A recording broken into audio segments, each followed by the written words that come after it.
जो व्यक्ति अपने और अपने परिवार के सपनों को पूरा कर रहा है वो व्यक्ति एक्चुअल में जिंदा है, वरना मुर्दा के समान है। तो क्या जिंदा है?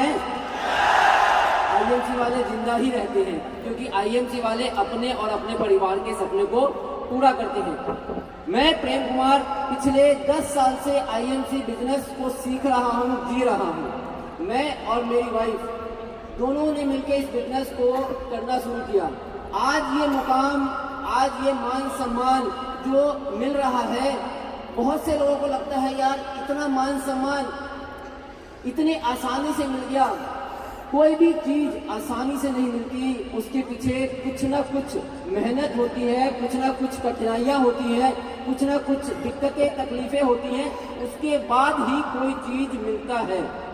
मैं इस बिजनेस में आने से पहले कि अपनी शॉर्ट में जर्नी बताऊं, सन 1981 17 अगस्त का दिन मेरा जन्म का है और एक साधारण से परिवार में जन्म हुआ। परिवार का, मेरे माता पिता का एक बहुत ही प्यारा सपना था कि मेरा बेटा पढ़ लिख के एक अच्छी नौकरी करे, और इसी वजह से मेरे माता पिता ने मेरा एडमिशन दिल्ली के टॉप 10 स्कूलों में से एक स्कूल में एडमिशन करवाया। लेकिन परिवार के कुछ ऐसे हालात बिगड़े जिसके कारण मैं अपना एजुकेशन पूरा नहीं कर पाया, और एजुकेशन पूरा नहीं करने के कारण जो है मैं एक साधारण सी नौकरी करने लगा।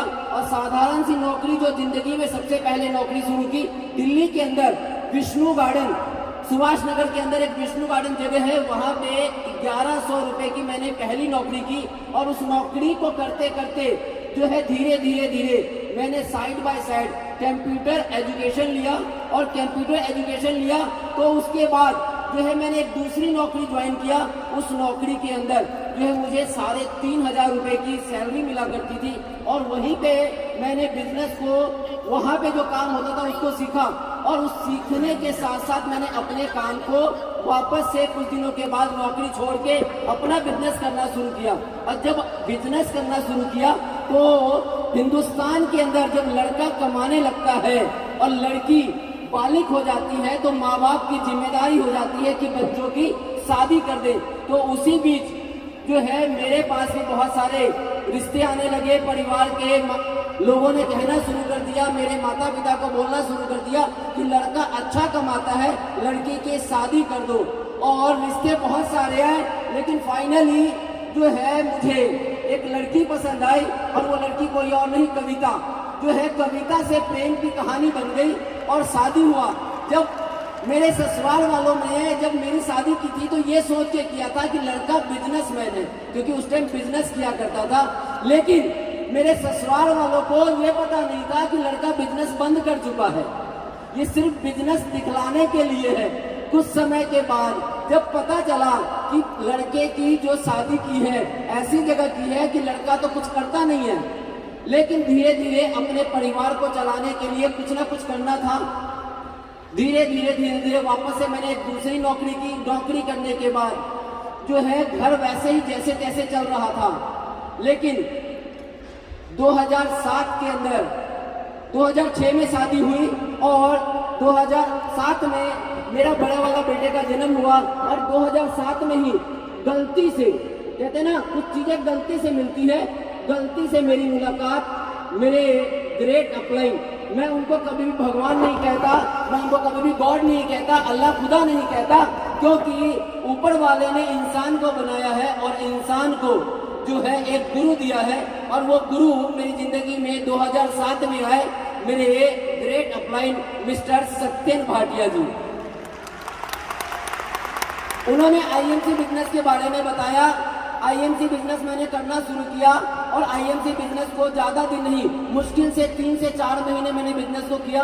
और बिजनेस करने के बाद जो है इस बिजनेस में जो लोग आते हैं तो कुछ समय करते हैं तो उनके पास ज्ञान बहुत ज्यादा हो जाता है।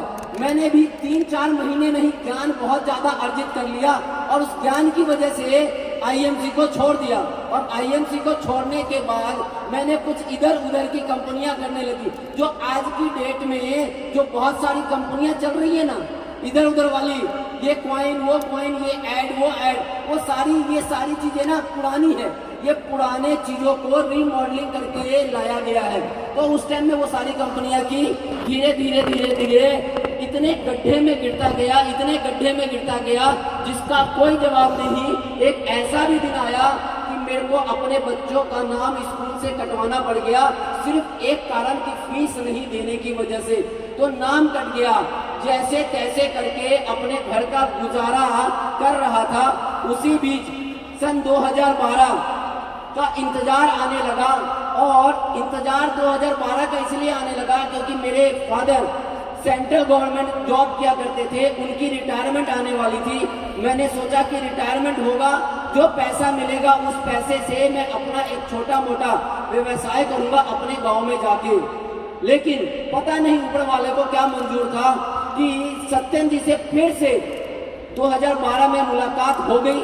और 2012 नवंबर का महीना था। नवंबर में टेट फेयर में मेला लगा हुआ था, और उस मेले में मुझे इनवाइट किया। मैं गया वहां पे और